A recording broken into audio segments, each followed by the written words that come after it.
Good morning. Welcome to our first webinar of 2023. Hopefully you'll find this information useful and you get a nugget or two you can take away and make your company a tiny bit safer. I do appreciate your time and I want to make sure this is valuable, so we'll try and keep it to about 30 minutes and so we can have, say, 15 minutes for Q&A and still get you out in about 40 or 45 minutes. We'll also try and make this interactive, so please feel free to ask questions in the chat. I'll cover them in the Q&A, or if I don't know, I'll find out and shoot you an email later. Stick around to the end. There is some extra content. We'll provide some tools that you can help on your company's security journey.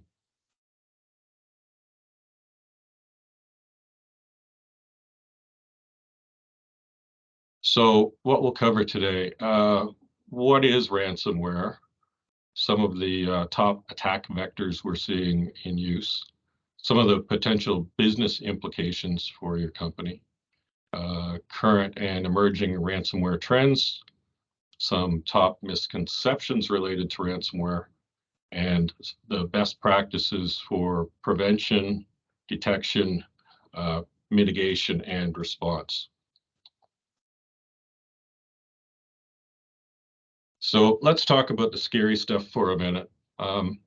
Hopefully none of you have ever seen this screen. This was the WannaCry virus that was endemic about 5 years ago. It infected over 200,000 computers worldwide in 150 countries in just a few hours after its release. Before it was done, it was estimated it cost $4.4 billion in damages globally. So pictures of this: your computer's files are suddenly encrypted, and the only way to unlock them is by paying a ransom. This is the dark world of ransomware. It's a global business. It's everywhere, and it's not just kids in the closet anymore. It's state actors and organized crime. This is the type of malware that holds your data hostage until you cough up the cash. And even if you do pay the ransom, there's no guarantee that you'll get your files back. In fact, some attackers are notorious for taking money and then running away. It's a scary thought, but a reality we all must be aware of. So let's work together to see if we can protect ourselves a little bit better from these threats. This is an old slide. These are well-known companies that were hit previously. In the last year, we've seen the LCBO, the beer store, Colonial Pipelines in the US. Several Ontario municipalities were hit, even the Toronto Sick Kids Hospital.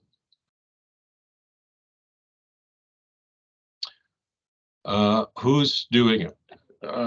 This is a 12-story building on the outskirts of Shanghai that is the headquarters of Unit 61398 of the People's Liberation Army. Comment crew, as they're known online. They drain terabytes of data from Coca-Cola. They're now focused on the power grid, gas lines, and waterworks. Now that we have the situation in Ukraine, we have Russian state actors attacking heavily as well. Just last week, there was a denial of service attack on several federal government websites, including the Prime Minister's office. Well, why do they do it? Why do you rob banks? And that's where the money is. I guess we do need to update the question a bit for this internet age. So what is it? Ransomware is basically software that encrypts all the data on your computer with a key that the attackers have. Without that key, there's no way to get your information back. So it could be your files, photos, banking records, whatever. The attackers then demand payment for that decryption code. Ideally, if you send the payment, they're supposed to give you that code so that you get all your files back. But there is no guarantee of that. So really the only way to get around this is protect ourselves. We actually don't want to encourage this, sort of extortion type of commerce. How do we get infected with these things? How do they get in? So these are what we call the attack vectors. Email phishing is probably the most common. It's the bait that hooks you. This is a type of social engineering attack that involves hackers sending fraudulent emails disguised as legitimate ones to trick you into divulging sensitive information or clicking on a malicious link or attachment. Phishing emails often appear to come from a trusted source, such as a bank or social media site. It may not sound and they may sound urgent or enticing to encourage you to act quickly without thinking. The limited time offer or the urgent message from your boss as he's boarding a plane. If you get an email from the Bank of Scotland about your Visa card, it's probably easy to spot because not many of us would have a Bank of Scotland card here. But what if you're expecting an important FedEx package and it's late? And then you got a FedEx email on a Friday at 4:10. You might not be so careful. It's also easy and cheap to do for the bad guys. So sending millions and millions of these things is what they do, and a few people will bite. They don't really care who, it's just a shotgun attack.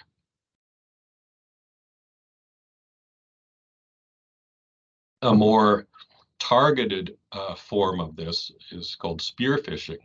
So for high value targets, they will actually research your company, go on things like LinkedIn, figure out who the CEO is and who the new accounting person is, and wait till 4 o'clock on a Friday, and then the accounting person will get an email from the CEO saying, "I'm just getting on a plane. I forgot to tell you to move $50,000 to this account. Can you do it before you leave tonight?"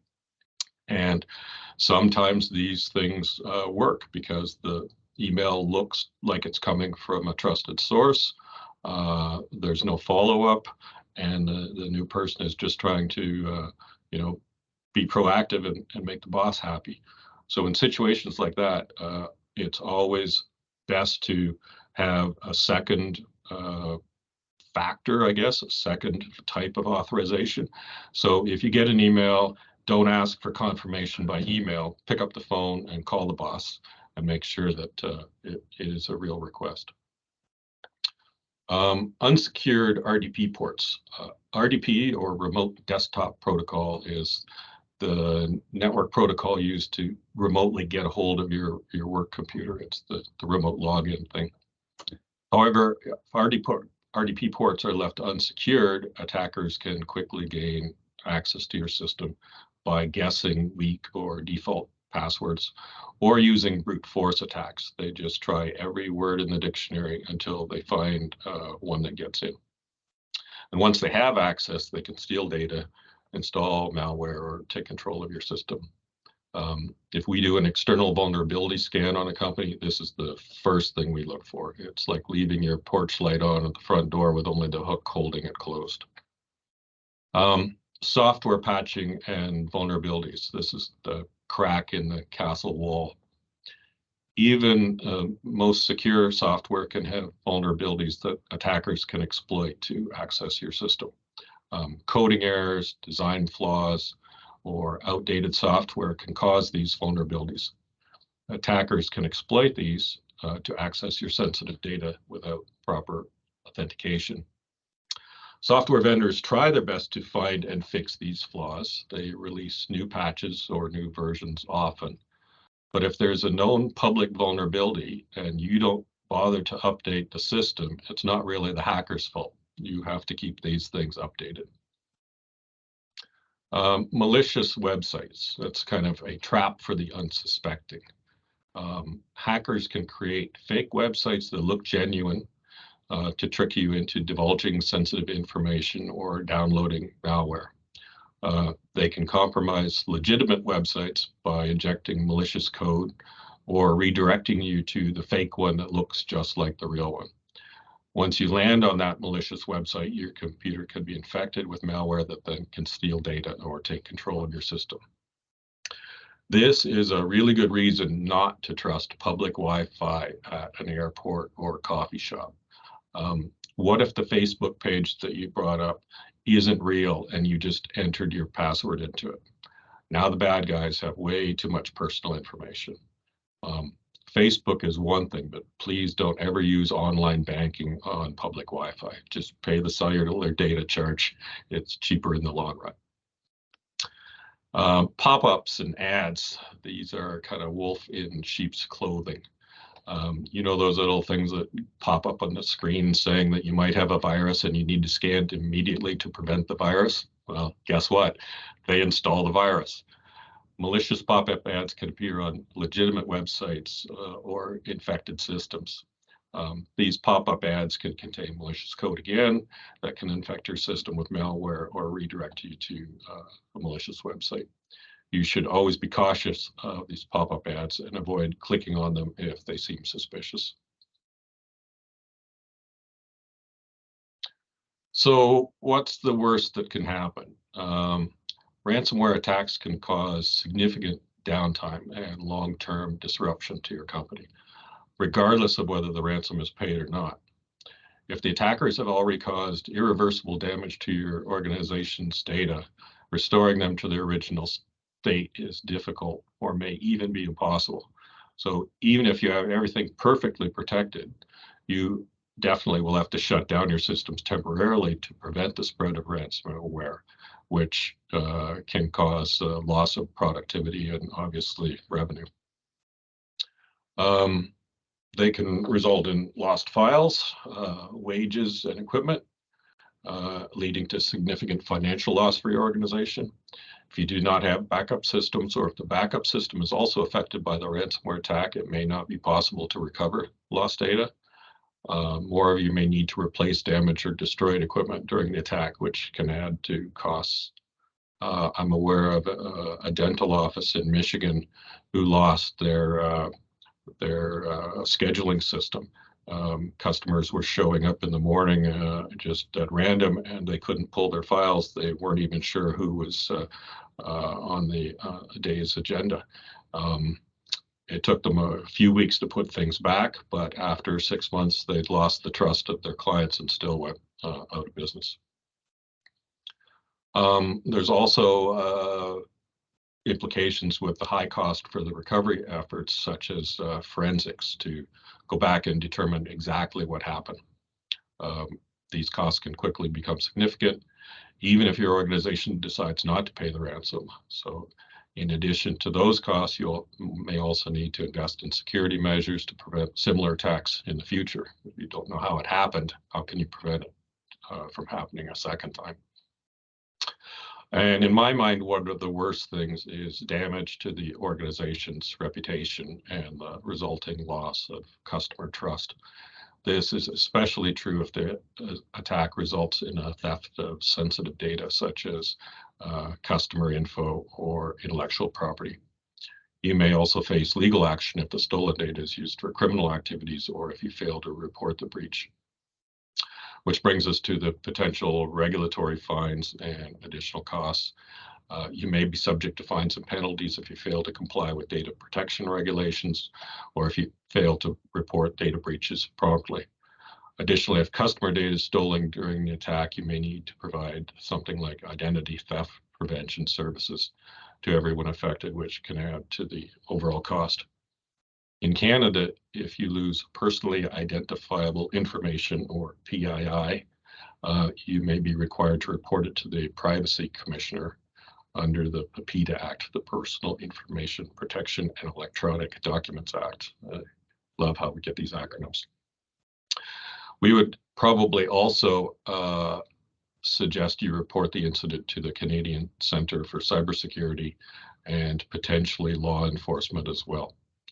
If you deal with US or EU customers, there's even more rules to be aware of. The EU GDPR rules are very strict.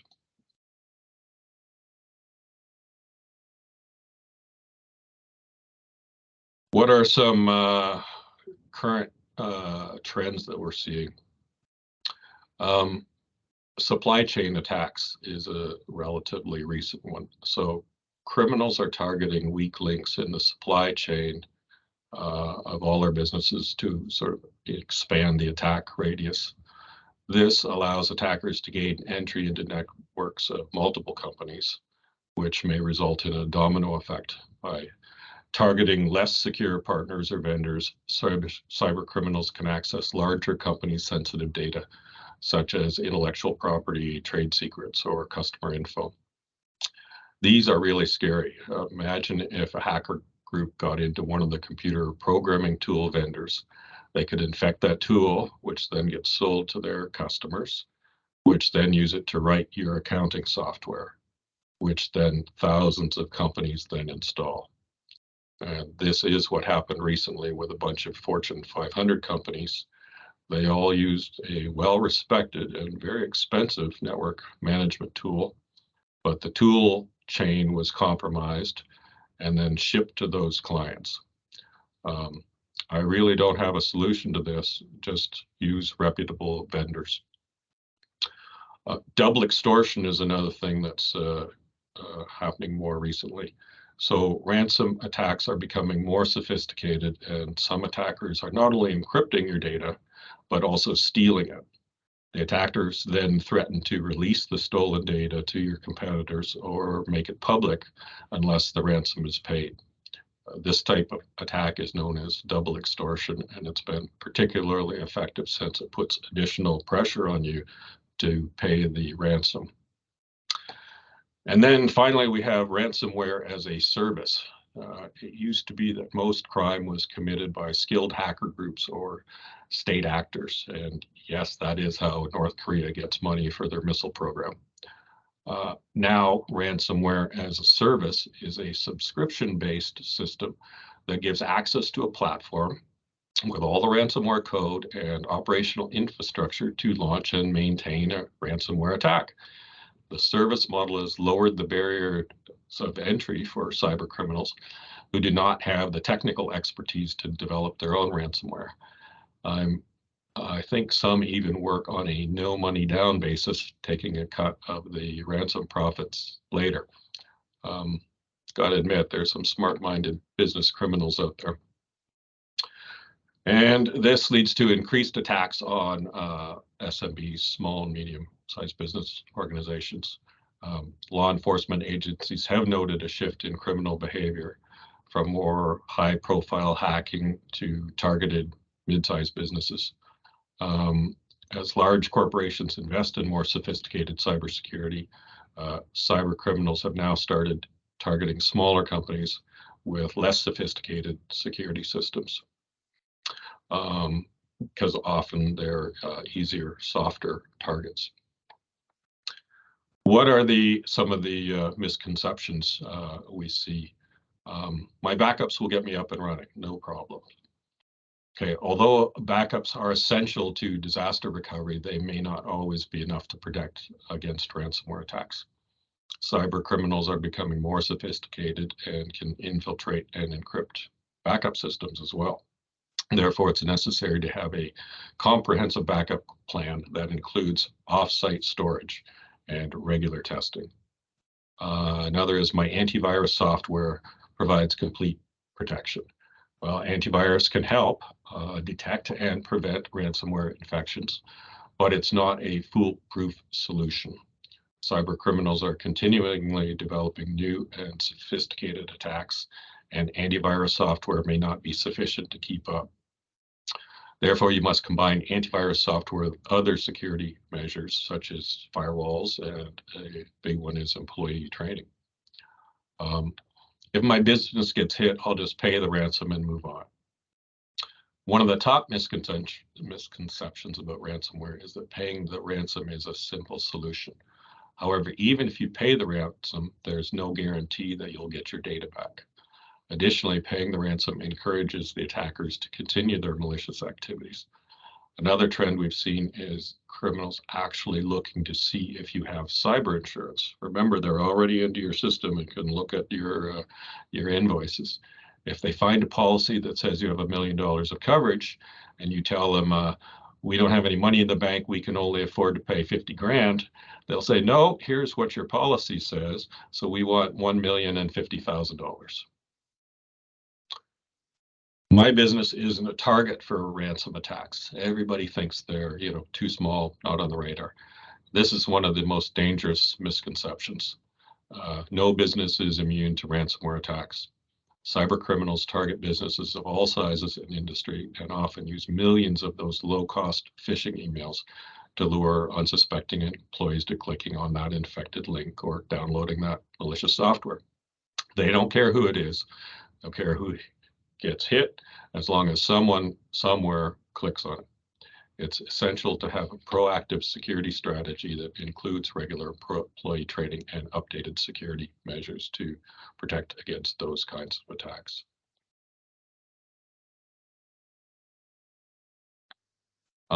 Prevention and detection. Obviously, update software regularly. This is one of the highest ones. We've mentioned this before. Regularly updating your software and systems is crucial for security. The latest patches often contain fixes for known vulnerabilities that the hackers can exploit. Remember, if it's known, then the hackers know that everybody that doesn't do this will have this opening available, and by searching the internet, they can find code that will exploit that. So failure to update your systems exposes those to these known security risks. You should have a process in place to regularly apply software updates and security patches to mitigate the risk of attacks. Once again, beware of unsolicited emails. Don't click on links or open attachments. Phishing emails remain one of the most common ways that attackers gain entry into a system. You should train employees to recognize and avoid suspicious emails and links. They should also be discouraged from opening attachments unless they know the sender's identity and that it's a legitimate attachment. Regular backups, backup data early and often. Backing up data is fundamental component of disaster recovery planning. In the event of a ransomware attack, it's essential to have current, reliable backups to restore systems to that pre-attack state. Regular backups should be stored in a secure offsite location, encrypted, and tested to ensure that you can quickly restore that data when you need to. Employee training. Security awareness training is something that's top of mind now. Employees can be a company's greatest asset or their biggest security risk. Regular security awareness training can help keep employees informed of the latest threats and reinforce good security practices. Topics covered in training might include how to spot phishing emails, the importance of strong passwords, and safe browsing practices. So encourage a security culture in your organization. Endpoint detection and response. EDR, endpoint detection, our industry has so many buzzwords. EDR tools are like more advanced antivirus. EDR tools can help identify and contain that threats quickly. These tools monitor endpoints, such as laptops and servers, for unusual activity, and they provide alerts to security teams.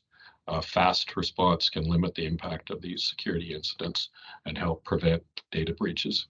I see some clients on here who have our advanced security stack. Ours is based on a tool called Sentinel-1, which then we have monitored by a 24/7 Security Operations Center, or SOC, another industry acronym. That's the type of thing we're referring to here, something that can not only detect like an antivirus program, but can actually roll back an attack to help prevent the spread on an infected system and then correspondingly throughout the entire network. Passwords matter.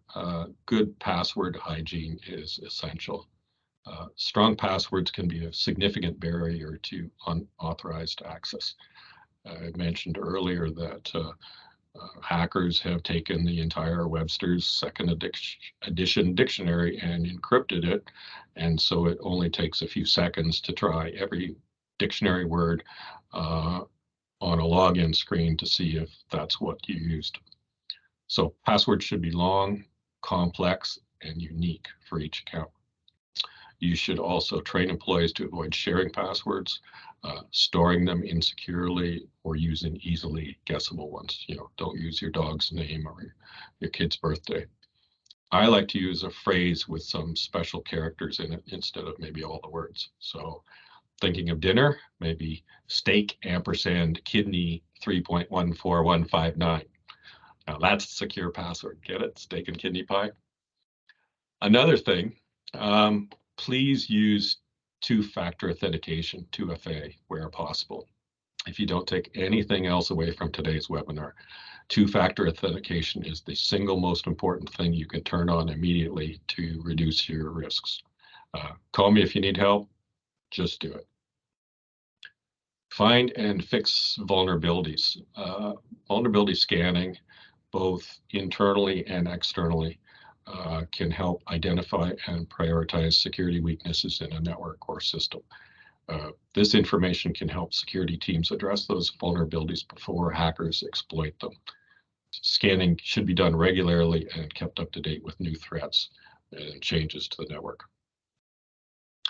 Monitor and segment your network. Network monitoring tools can detect suspicious activity on the network and provide early warning of potential incidents. Additionally, network segmentation, break your network up into pieces, can help limit the impact of a security breach by isolating those critical systems from less secure ones. These best practices can help prevent attackers from moving laterally within your network, and they can limit the scope of any breach.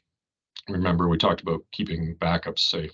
Your backup hard drives should not be accessible from anywhere other than the server that they're backing up. And even then, there should be an offsite copy stored in the cloud. There's no reason for the front office computer to be able to connect to the backup drive on your network. So mitigation, now what? Don't power off or shut off any of the systems that are infected. Shutting down the system can actually cause further damage to the data and make it difficult to retrieve information. Instead, just disconnect the device from the network, pull the blue cable to prevent the malware from spreading. So isolate that infected device and any compromised portions of your network. Turn off all your network switches, disconnect the blue wires. Isolating the affected devices can help prevent that ransomware from spreading to other parts of the network. It's essential to identify and isolate all those infected devices and network segments. Secure backups, we keep mentioning this. Backups should be stored separately from the main network, and make sure they're encrypted both in transit and at rest. Verify the integrity of that data as it's being backed up as well. And don't trust the entire network system. It's crucial not to trust any system, even if it appears unaffected. So if you think only a couple of computers are infected and you're fine using the other ones, don't do that. Always assume that the whole network is compromised until each device is verified otherwise.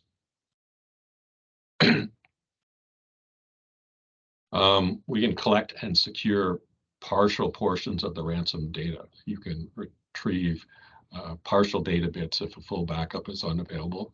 Maybe collect as much information as possible and secure it for future use if it's still worming its way through the network. Get off as much as you can before it finishes the job. Collect all available log information. Collecting log information can help identify how the ransomware infiltrated the system in the first place and what data was accessed or encrypted. It can also potentially show you if that data was exfiltrated. So we talked about the posting of your public data or posting of your data publicly. If we can determine that it wasn't taken off site, then that's one risk you can stop worrying about. Changing your online network passwords. After removing a system from the network, you should update any online accounts or network passwords. This will help prevent further unauthorized access. So if a computer had a stored account to a cloud application, then you have to assume that that password is breached and you need to change that account. If you don't trust your backups, if backups are available, but you don't know how, if they were infected as well, you may have to go back to use the oldest backup to restore the system. It's better than starting from scratch. Then you fully scan to ensure it's clean, and only then take a snapshot of that system and then restore the next newer one on top of it. Just make sure that you can roll back to the last clean one each version when you find when your system became infected. You don't want to put the virus back on. So tackling ransomware on your own can be a challenge. That's where we come in handy. We can help ensure that you put up a tough fight against hackers and keep them firmly at bay. If you'd like us to schedule a security assessment for your organization, let us know. It takes about 20 minutes on the phone to answer some questions, and then I'll send you a link to a scanning tool that you can run on a couple of PCs. It does take me a bit of time to put the reports together, so we usually charge $400 or $500 for one, but I can do 3 or 4 for attendees today here at no charge. Just let me know. You shoot me an email at ask@CanWeb with the subject free network scan, and I'll get back to you next week to set something up. So some tips to kind of get prepared. Create an incident response plan. Just start with a one-pager. Who do we call first? And there's a hint. After IT, it's probably your insurance company next, especially if you have cyber insurance. And don't let your IT guys start the restoration process until you have clearance from your cyber insurance people. If that's the case, they may want to run a bunch of forensics before the restoration process. Collect those emergency contacts, get the after hours phone numbers, vendor lists, who to call in what order if they're unavailable, that kind of thing. Decide what kind of information your organization has, where it is on those systems, and which is most important, and how you might function without some of those systems if they were unavailable. If you're an online vendor and your website is down, you're kind of dead in the water. But if you're a construction company building houses, and your guys send timesheets on a piece of paper once a week, you can probably get away with without your payroll system for at least a week. Even create a communication plan for your customers or the media. Make sure your employees know that only one person is the spokesperson. Kind of the last thing you want is the newspaper guy talking to a co-op student who's telling everyone the entire company has just been hacked.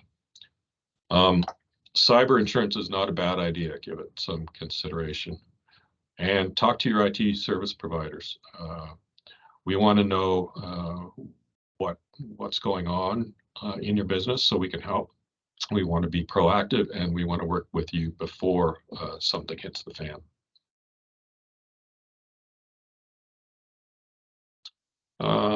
Q&A. See if we've got any questions in the chat.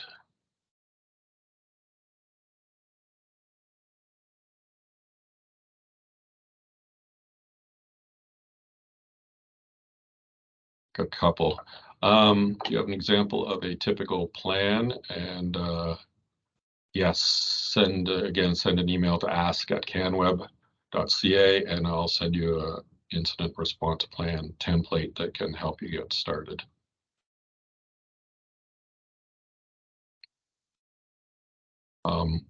For your network scan, do I have to tell my current IT provider?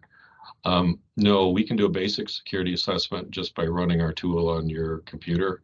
Generally takes about 15 minutes, and you can continue to work while it's running.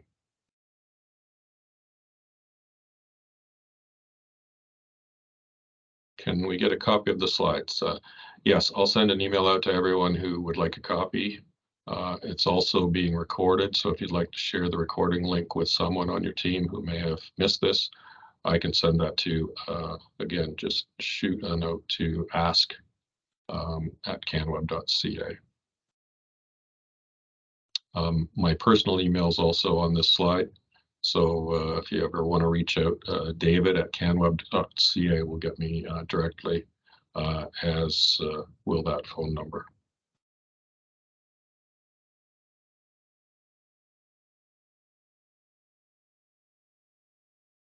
Looks like that's it. So thank you for attending. As a final gift, I'll send everyone a copy of the Ransomware Playbook. This is from the Canadian Centre for Cybersecurity. Our federal tax dollars are paying for this information, so we might as well use it. I may also include a brief survey for your thoughts and see what other topics you'd like to see covered. Again, thanks for your time, and this concludes the webinar.